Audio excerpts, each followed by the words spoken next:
नमस्कार, 20 मिनट 20 खबर में आप सभी का स्वागत है। मैं हूं आपके साथ हेमंत कुमार। अगले 20 मिनट में आपको हम 20 अहम खबरों से रूबरू करवाने वाले हैं। तो चलिए शुरू करते हैं 20 मिनट में 20 खबरों का सिलसिला। बच्चे हर हाल में मस्त रहते हैं। ऐसी ही मस्ती में कमाल की क्रिएटिविटी देखने को मिलती है। यकीन नहीं तो नन्हे मुन्ने बच्चों के हाथों बनाई गई बर्फ के इन प्रतिमाओं को देखिए। एक एक मुजस्सिमा ऐसी कि देखने वाला एक टक निहारते रह जाए। ये अद्भुत नजारा जम्मू कश्मीर के गुलमर्ग का है, जहां भारी बर्फबारी बच्चों के खेल और खेल का साधन दोनों मुहैया करा गई। बर्फबारी कश्मीर के अंदर शुरू होती है तो यहाँ जो बच्चे हैं वो मसरूफ होते हैं, एंजॉय करते हैं इस बर्फबारी में। यानी मुख्तलिफ स्नो स्कल्पचर्स जो होते हैं, यानी मुजस्समे जो तराशे जाते हैं, बच्चे खूब इस बर्फबारी का उस लिहाज से लुत्फ भी उठाते हैं। तो फिर ये इसी बर्फ के अंदर ये मुख्तलिफ जो बर्फ के मुजस्समे हैं वो तराशते हैं। तो अभी आप देख सकते हैं कि किस तरह यहाँ पे इस द्रंग में जो बच्चे हैं, छोटे छोटे बच्चे हैं, इस बर्फबारी जो यहाँ पे हुई है टंगमर्ग के अंदर, द्रंग के अंदर, तो मुख्तलिफ बच्चे जो हैं, छोटे छोटे बच्चे हैं, खूब एंजॉय कर रहे हैं इस बर्फबारी में। आप देख सकते हैं तस्वीरों में किस तरह ये नन्हे मुन्ने प्यारे बच्चे जो हैं किस तरह ये बर्फ से मुजस्समे तराशते हैं। परंपरा के आग पर दौड़ते आस्था के पांव। तस्वीरें बेहद डरावनी हैं, लेकिन बिहार के कटिहार में जलते हुए अंगारों पर नंगे पैर चलकर लोगों ने झील पूजा मनाई। अंगारों पर नंगे पैर चलने को लेकर मान्यता है, ऐसा करने से लोगों की मनोकामनाएं पूरी हो जाती है। इस आयोजन में हजारों की संख्या में आसपास और दूर दराज के महिला, पुरुष, बच्चे, बूढ़े सभी आते हैं और अपनी मनोकामना की पूर्ति के लिए नंगे पैर अंगारों पर चलते हैं। हालांकि यह देखना बेहद डरावना लगता है, लेकिन आस्था के नाम पर 3 दिवसीय आयोजन के समापन पर भारी भीड़ जुटती है। कहा जाता है कि जिसकी मनोकामना पूरी होती है वह झील पूजा करवाते हैं। हैरत की बात है कि श्रद्धालु नंगे पैर अंगारों पर चलते हैं, लेकिन किसी भी श्रद्धालु के पैर नहीं जलते, पांव पर फफोले नहीं पड़ते। भक्तों का कहना है कि अयोध्या के राजा दशरथ ने झील पूजा की शुरुआत की थी और पूजा का प्रसाद यानी खीर खाने के बाद उन्हें राम, लक्ष्मण, भरत और शत्रुघ्न जैसे पुत्रों की प्राप्ति हुई थी।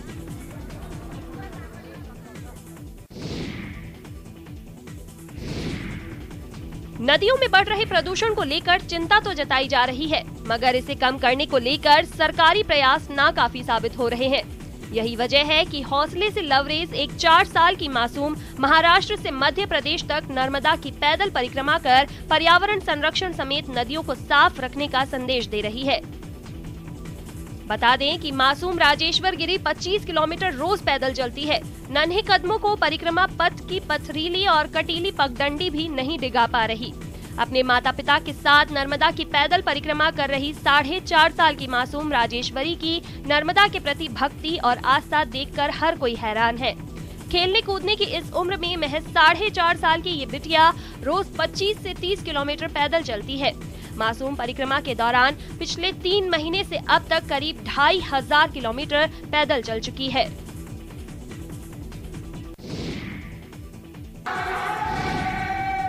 अजमेर की प्रसिद्ध ख्वाजा गरीब नवाज का 811वां सालाना उर्स शुरू हो चुका है। चांद दिखने के बाद ख्वाजा गरीब नवाज की मजार को पहला गुस्ल दिया गया। इसी के साथ दरगाह में धार्मिक रसूमात की शुरुआत हो गई। दरगाह के महफिल खाने में पहली महफिल समा हुई। दरगाह के शाही कवालों ने सूफियाना कलाम पेश किए। दरगाह दीवान की सदारत में हुई इस महफिल में अकीदतमंदों ने काफी तादाद में शिरकत की। देर रात तक चली इस महफिल में अकीदतमंद बाअदब बैठे रहे। गुस्ल के वक्त दरगाह दीवान सैयद जैनुल आबिदीन अली खान पूरी हिफाजत के साथ आस्ताने ख्वाजा गरीब नवाज में गुस्ल की रस्म अदा करते जन्नती दरवाजे में दाखिल हुए। हाँ, चांद रात के अंदर आज पहली महफिल है। पहला मज़ार अक़दस को गुस्ल दिया गया है। बहैसियत औलाद गरीब नवाज रहमतुल्लाह अलैह मैंने अपने दस्ते मुबारक से मज़ार अक़दस को गुस्ल मुबारक दे करके दुआ की कि जितने ज़ायरीन हैं उनकी नेक मुरादों को पूरा करते हुए अल्लाह ताला उनकी उम्र इक़बाल में बरकत अता फरमाते हुए, उनको, उनके ख़ानदान को खुशहाली अता फरमाते हुए। जन्नती दरवाजे पर मन्नती धागा बांधकर लोग अपनी मुरादों पर मुहर लगवाते हैं। ख्वाजा साहिब की मेहरबानी से उनकी झोलियां खुशियों से भर जाती है। यही वजह है कि हर कोई अपने हाथ में मन्नत का ये लाल धागा लिए जालियों पर बांधता नजर आता है। इस धागे को कई पीढ़ियों से अजमेर के अंदर कोट इलाके में रहने वाला एक परिवार अपने हाथों से बनाता है।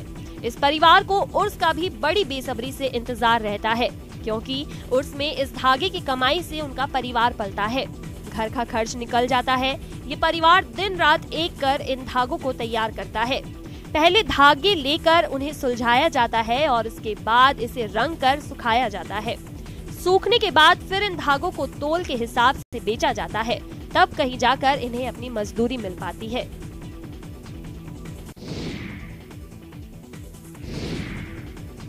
कला की दुनिया में तमाम नए प्रयोग होते रहते हैं और खासकर युवा कलाकारों की दृष्टि पहले से कहीं ज्यादा व्यापक हो रही है। बदलते सामाजिक परिदृश्य को गहराई से देखना, समझना और उसे अपने तमाम कला रूपों में उतार देना आज के कलाकारों के लिए चुनौती भी है और इसे लेकर उनमें सबसे ज्यादा दिलचस्पी भी है। ये हम नहीं कह रहे, तस्वीरें इस बात की गवाही दे रही हैं। गुजरात के वडोदरा में मुद्रा स्कूल ऑफ फाइन आर्ट्स ने United world child art exhibition का आयोजन किया, जिसमें 11 देशों के नवोदित चित्रकारों ने हिस्सा लिया। रूस और यूक्रेन से आए चित्रकारों ने कैनवास पर अपने समय की पीड़ा उतारने में कोई कोर कसर नहीं छोड़ी।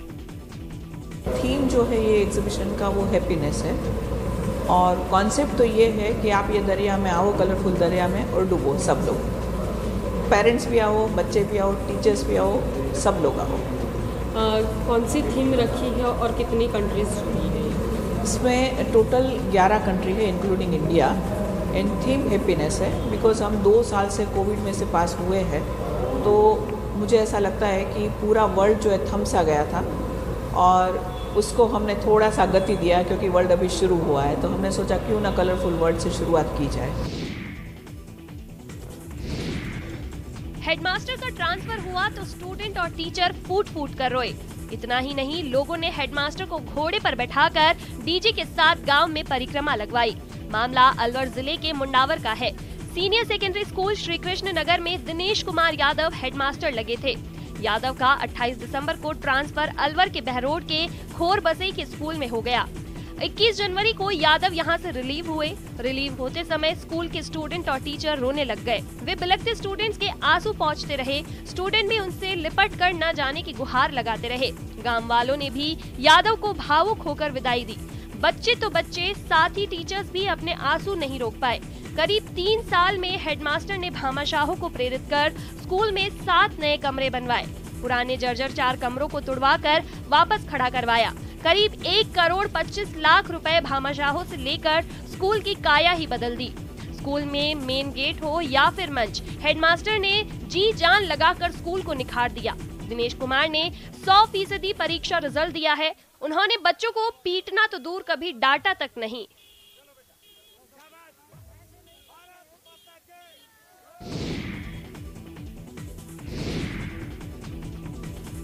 G20 की मेजबानी भारत को मिलने के साथ ही ताज नगरी आगरा में 11 और 12 फरवरी को विदेशी प्रतिनिधि मंडल का दौरा होना है। विदेशी प्रतिनिधि मंडल आगरा से अच्छी अनुभूति लेकर जाए, इसके लिए जबरदस्त तैयारी की जा रही है। आगरा एयरपोर्ट से लेकर ताजमहल तक दोनों तरफ की दीवारें देश की संस्कृति और शौर्य से सजाई जा रही हैं। दीवारों पर अलग अलग टीमें बेहतरीन चित्रांकन कर रही हैं। दिल्ली यूनिवर्सिटी के कॉलेज ऑफ आर्ट के स्टूडेंट्स की टीम भारतीय सेना की ताकत और शौर्य को चित्रों में उतार रही है। मेरा नाम सुप्रिया है, मैं कानपुर से आई हुई हूँ। College of arts Delhi. Army based theme है, air force, navy, army and everything. जो भी थीम है उस हिसाब से काम होता है यहाँ पे। और भी बच्चे हैं जो जुटे हुए हैं अपने काम में। आप देख सकती हैं कितने तालीमता के साथ जो है जुटे हैं, तल्लीन है पूरी तरह से।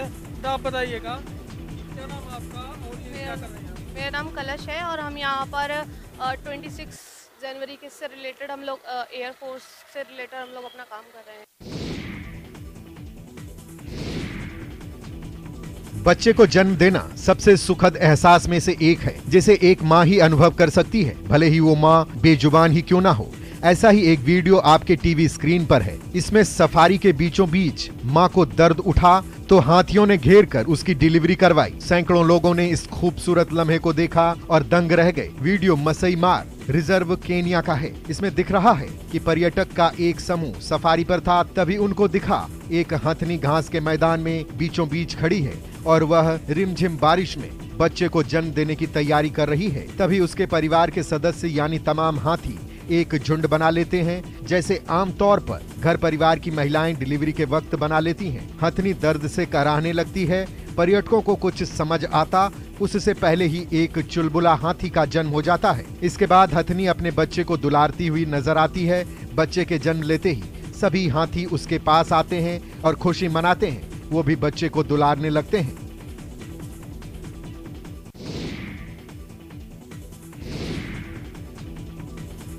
सोशल मीडिया पर तरह तरह के वीडियो वायरल होते रहते हैं, लेकिन कुछ वीडियो ऐसे होते हैं जो लोगों को काफी पसंद आते हैं। वायरल हो रहे वीडियो में एक काफी खौफनाक जानवर दिख रहा है, जिसके बारे में जानकारी दी गई है कि ये लाइगर है। आपने अब तक लाइगर फिल्म का नाम सुना होगा, लेकिन यह असली लाइगर दिख रहा है। वायरल हो रहे वीडियो में देखा जा सकता है एक शख्स बेड़े से जानवर के साथ खेल रहा है। ये जानवर काफी भारी भरकम है और उसका रंग लाइट ब्राउन का है। इसका चेहरा किसी टाइगर की तरह लग रहा है, लेकिन उसका डील डॉल बब्बर शेर से मिलता जुलता दिख रहा है। इस मेल जानवर का नाम लाइगर है। सोशल मीडिया पर शेयर करने के कुछ ही घंटों में इसे 13 लाख से भी ज्यादा व्यूज मिल चुके हैं। दरअसल लाइगर एक क्रॉस ब्रीड है, जो एक शेर और टाइगर की संकर प्रजाति है। नर शेर और मादा टाइगर के बच्चे को ही लाइगर कहा जाता है। इनमें दोनों के खूंखार जानवरों के गुण पाए जाते हैं। इनका डील डॉल इतना विशाल होता है कि देखकर ही डर लग जाता है। इनमें शेर की ताकत और बाघों की चुस्ती फुर्ती होती है। सामान्य शेरों से ये 1.5 गुना ज्यादा बड़े होते हैं। बेंगलुरु की सड़कों पर सरपट दौड़ रही ये अजीब सी गाड़ी देखते ही देखते मोस्ट सर्च्ड बन गई है। वीडियो में 3 पहियों वाला एक अजीब सा दिखने वाला वाहन नजर आ रहा है। दरअसल ये एक वेलोमोबाइल है, जो असल में 3 पहियों वाली एक खास तरह की साइकिल कार है। आमतौर पर ये यूरोपीय देशों में देखी जाती है। इसमें राइडर झुकी हुई स्थिति में बैठता है और अच्छी स्पीड प्राप्त कर सकता है। ये वास्तव में उन लोगों के लिए एक आदर्श वाहन है जो ट्रैफिक में फंसे बिना ऑफिस आना चाहते हैं। बेंगलुरु, मुंबई और दिल्ली जैसे मेट्रो शहरों के लिए यह मददगार हो सकता है। नीले और सफेद रंग के इस वाहन का निर्माण एक रोमनियाई कंपनी वेलोमोबाइल वर्ल्ड ने किया है। इसके चारों ओर एक कवर है, जिसमें ड्राइवर को हर मौसम में सुरक्षा मिलती है। सड़क पर थोड़े प्रयास से ही यह 30 से 50 किलोमीटर प्रति घंटे की रफ्तार से दौड़ सकती है। बाइक का वजन लगभग 25 किलोग्राम है। वेलोमोबाइल साइकिल खरीदना सस्ता नहीं है। बेंगलुरु में स्पॉट किए गए मॉडल की कीमत लगभग 18 लाख रुपए है।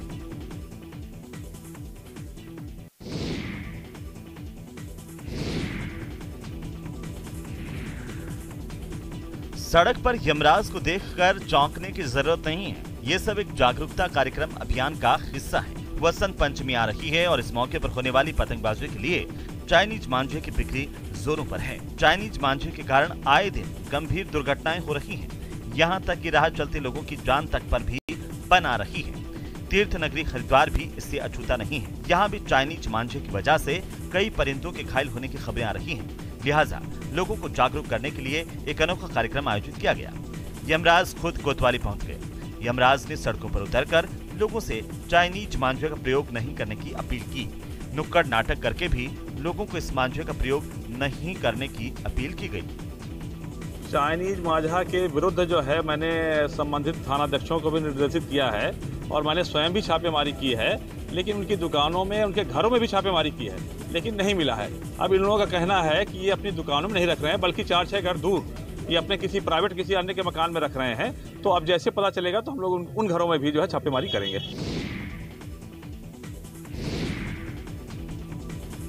सेना ने उत्तरी कश्मीर के कुपवाड़ा जिले के दूरदराज के गांव में महिलाओं के लिए कटिंग और टेलरिंग सेंटर स्थापित किया है। दरअसल आसपास के गांव अपनी भौगोलिक स्थिति के कारण अविकसित हैं। यहाँ के अधिकांश लोग बेरोजगार और गरीब हैं। केंद्र महिलाओं को रोजगार दिलाने के लिए प्रशिक्षण दे रहा है। आज सभी लड़कियाँ तिरंगे को आकार दे रही हैं। एक स्थानीय लड़की सिलाई केंद्र प्रदान करने के लिए भारतीय सेना की तारीफ करते नहीं थकती। हम इंडियन आर्मी की बहुत शुक्रगुजार हैं, जिनकी वजह से आज हमें यहाँ खड़ी होकर बोलने का मौका मिला। हमारे गांव दर्दपुरा में बहुत ज़्यादा बेरोजगारी थी, खासतौर पर जवान लड़कियों के लिए। कोई भी ऐसा खुद मुख्तियार काम नहीं था जिसे करके वो अपने पैरों पे खड़ी हो सके। लिहाजा आज मैं इतना कहना चाहती हूँ कि इंडियन आर्मी हमेशा हमारी ढाल बन के खड़ी रही है। हमारे गांव में जब भी कोई प्रॉब्लम आई, इंडियन आर्मी ने हमारा बड़े भाई बन के हमारा साथ दिया।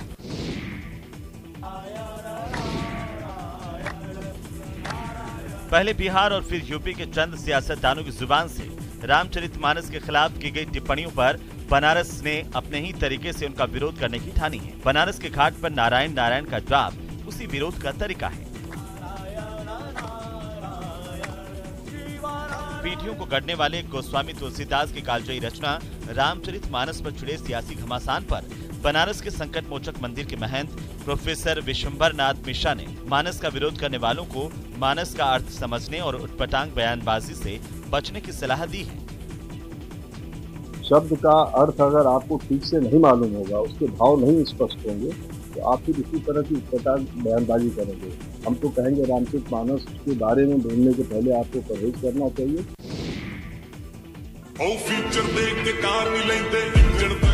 स्टंट बाजों के मन में पुलिस का जरा भी खौफ नहीं है, इसीलिए कार और बाइक पर स्टंटबाजी के वीडियो लगातार सामने आ रहे हैं। तस्वीरें यूपी के मुरादाबाद की हैं। इसमें एक युवक थार गाड़ी के ऊपर खड़ा होकर सिगरेट पीते हुए वीडियो बनवा रहा है, जो सोशल मीडिया पर तेजी से वायरल हो रहा है।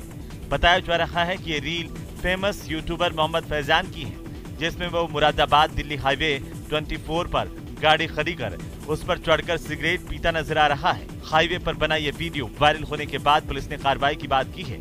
इसके साथ ही एसपी ट्रैफिक ने सभी से अपील करते हुए कहा है कि इस तरह के स्टंट से अपनी और दूसरों की जान को जोखिम में ना डालें और यातायात नियमों का पालन करें।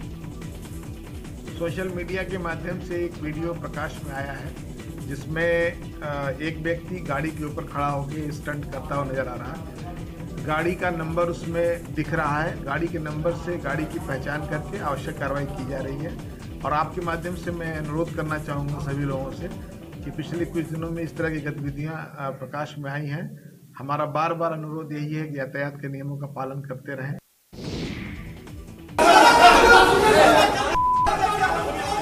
हिलती डुलती तस्वीरें आश्वस्त कम आशंकित ज्यादा करती हैं। यहाँ भी ऐसा ही है।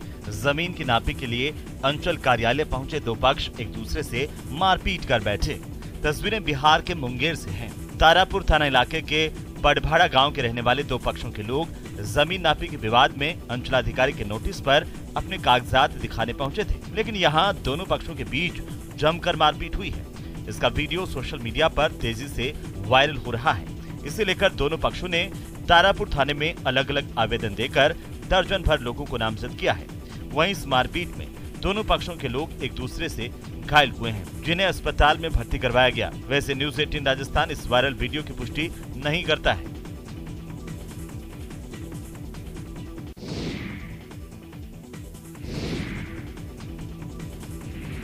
देश में मधुमक्खी पालन का लंबा इतिहास रहा है। शहद प्राचीन भारत में बसे पथरीले आश्रयों और जंगलों में चखा गया सबसे पहला मीठा खाद्य पदार्थ था। मधुमक्खी पालन उद्योग के लिए कच्चे माल के रूप में मुख्य रूप से पराग और मकरंद का प्रयोग होता है, जो कि फूल पौधों से प्राप्त होता है। तस्वीरें बिहार की है, जहां की हनी पर अमेरिकी जापानी भी फिदा रहे हैं, लेकिन शेखपुरा के शहद उत्पादक इन दिनों घटती डिमांड से परेशान हैं। इस शेखपुरा जिले का अबगिल चाड़े गांव का इलाका है। देख लीजिए, खेत में बड़े पैमाने मधुमक्खी पालन का कार्य किया जा रहा है।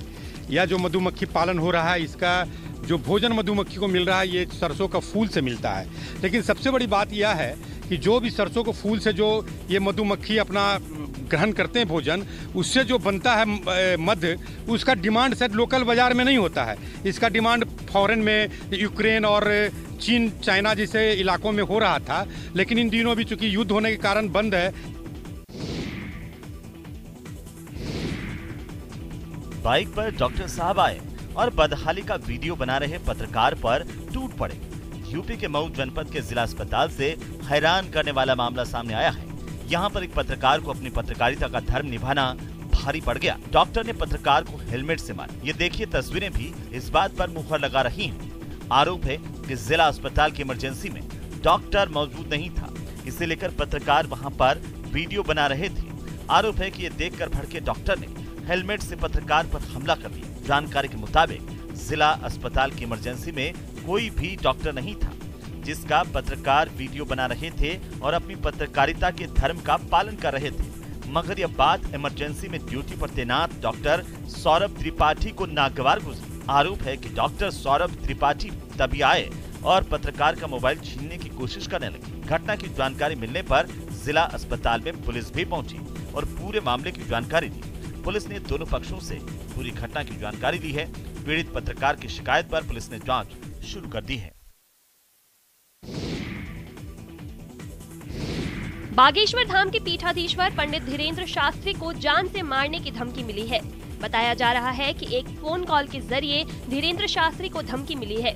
पुलिस ने इस संबंध में केस दर्ज कर जांच शुरू कर दी है। बागेश्वर धाम के पीठाधीश्वर इन दिनों छत्तीसगढ़ के रायपुर में है। जानकारी के मुताबिक धीरेन्द्र शास्त्री को एक अज्ञात फोन कॉल पर धमकी दी गई है। छतरपुर के बमीठा थाने में धीरेन्द्र शास्त्री के छोटे भाई लोकेश गर्ग की ओर से अज्ञात व्यक्ति के खिलाफ मामला दर्ज कराया गया है।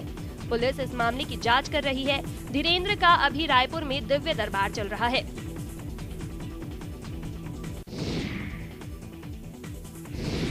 सुअरों को पकड़ने के लिए लगाए गए जाल में तेंदुआ फंस गया। तस्वीरें एमपी के बड़वानी की है। जिले के अंजड़ के समीप ग्राम छोटा बड़दा में एक किसान ने अपने खेत में लगी गन्ने की फसल को सुअरों से बचाने के लिए जाल लगा रखा था, जिसमें एक तेंदुआ फंस गया, जिसकी जानकारी वन विभाग को मिली। लेकिन विभाग की लेट लतीफी के चक्कर में तेंदुआ जाल से निकलकर भाग गया। गनीमत रही कि उस वक्त वहां कोई मौजूद नहीं था, वरना बड़ा हादसा हो सकता था। वन विभाग ने फिलहाल मौके पर पिंजरा लगा दिया है। मामले की जानकारी मिलने के बाद इंदौर से भी वन विभाग की टीम बड़दा पहुंच गई है। वीडियो में तेंदुआ आक्रामक दिखाई दे रहा है। वन विभाग के अमले ने पग मार्क भी देखे हैं। फिलहाल क्षेत्र में तेंदुआ देखे जाने के बाद से जनता में भय है। वन विभाग ने ग्रामीणों को सतर्क रहने की हिदायत दी है। मूवमेंट चूंकि प्रकाश में तो नहीं आया है, जैसे ही प्रकाश में आएगा मैं आपको बताऊँ। जैसा कि मेरे को भी मेरे सहपाठियों ने बताया, बामनिया जी ने, कि ज़्यादातर ये मेल फीमेल दोनों ही रहते हैं, ठीक है ना, और संभावना से कोई चीज़ मने नहीं की जा सकती है।